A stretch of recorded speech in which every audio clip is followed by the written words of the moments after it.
Hello everybody and welcome to another episode of Quick History. Today we're going to take a look at the Weimar Government between the years 1923 and 1929. As always, there's a free handout in the description below, and make sure you click on subscribe if you'd like to see more GCSE history based revision content. Let's get into the details.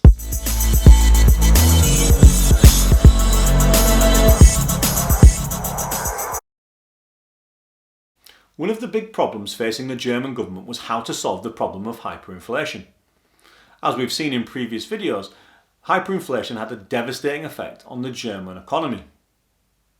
To try and solve this problem, the Weimar government introduced the Rentenmark, which would be a new currency which would be used to reset prices and hopefully bring inflation under control. The conversion rate for the Rentenmark would be 1 trillion old German marks for 1 Rentenmark, and the Rentenmark would be introduced at a rate of 4.2 Rentenmark to $1.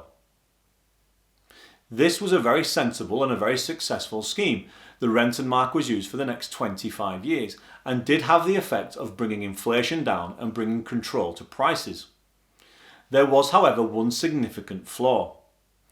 People in the upper and middle classes who had had a great deal of savings before hyperinflation, which had been eroded, lost everything. There was no compensation for people who had lost their savings when the Rentenmark was introduced. You could simply convert whatever marks you had for the new currency. Therefore, a great deal of anti-Weimar feeling was beginning to foster in the middle and upper classes, and it would be these people who immediately turned to Hitler when things went sour in 1929. Whilst the Weimar government seemed to successfully deal in the short term with the currency and hyperinflation, in the long term there were some limitations to what decisions they took. The same can be said for what the Germans did in the RUHR. The Weimar government also had to decide what they were going to do with the industrial heartlands of the RUHR.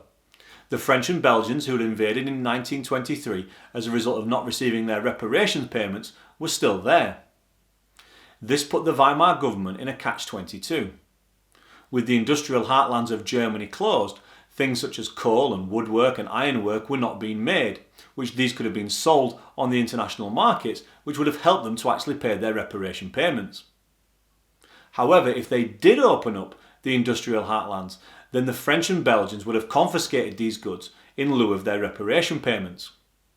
The Weimar government had to find a way of getting them to leave.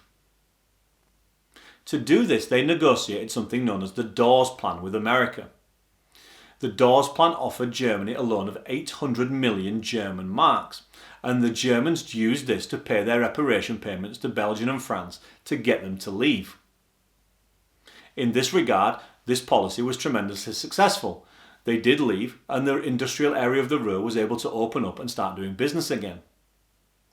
However, in a very similar sentiment to the Rentenmark, there were a number of people in the German population who were angry at the Weimar government for doing this.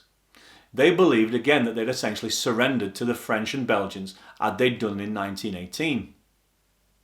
Furthermore, there was still a large population of Germans who didn't feel that the reparation payments were fair at all. Even though the Young Plan had reduced the amount of reparations that Germany had to pay from 6.6 billion to 1.8 billion, there was still a number of people in Germany who felt that Germans shouldn't be paying anything at all. The Weimar government also had to take measures to improve their trustworthiness on the international scene. Gustav Stresemann is an important character to study when we're looking at Germany between 1923 and 1929. Stresemann was in 1923 the Chancellor of the Weimar government, and between 1924 and 1929 he was its foreign minister. Stresemann went to great lengths to try and repair some of the relationships between Germany and the other countries in Europe whom it had fought in the First World War.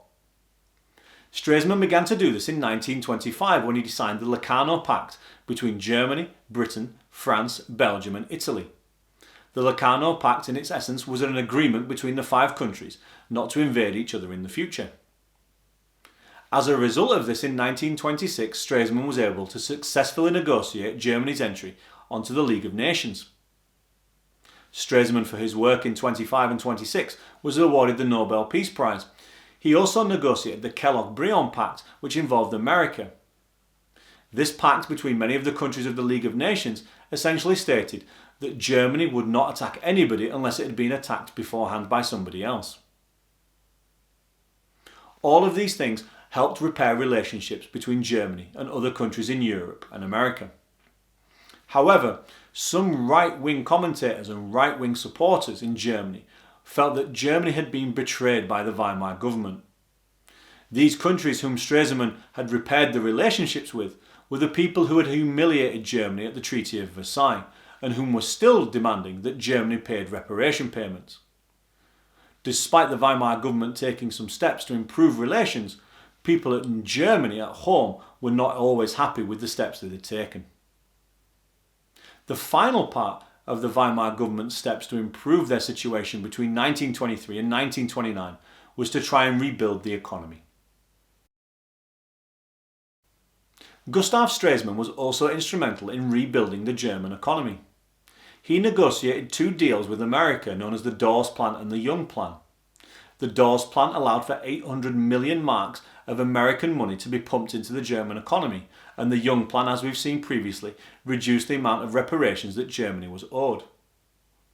The Weimar government used the money negotiated by Stresemann in the Dawes Plan to pay their reparations bill and to invest in the German economy. They did so through building schools, hospitals, roads and infrastructure. This provided jobs for German workers who could then spend their wages inside the German economy. Between 1923 and 1929, this appeared to be successful and the German economy was booming. These years are often known as the golden years of the Weimar government. However, even Stresemann himself acknowledged that there was a problem with the Weimar government's approach. If for whatever reason the Americans decided that they were going to withdraw their loan and ask for their money back, the German economy would be in ruins. Stresemann himself likened the situation to dancing on a volcano. As we've seen through these four areas, the Weimar government took a number of steps which in the short term were very successful in solving Germany's problems. However, some of these actions led to deep-seated resentment amongst various different groups in Germany and led to an economy which was reliant exclusively on American loans. If for whatever reason America found itself in difficulty, so would Germany. Join me in the next video where we're going to see this born into reality, as the Wall Street crash led to a huge recession in America and had devastating effects in Germany. I'll see you there.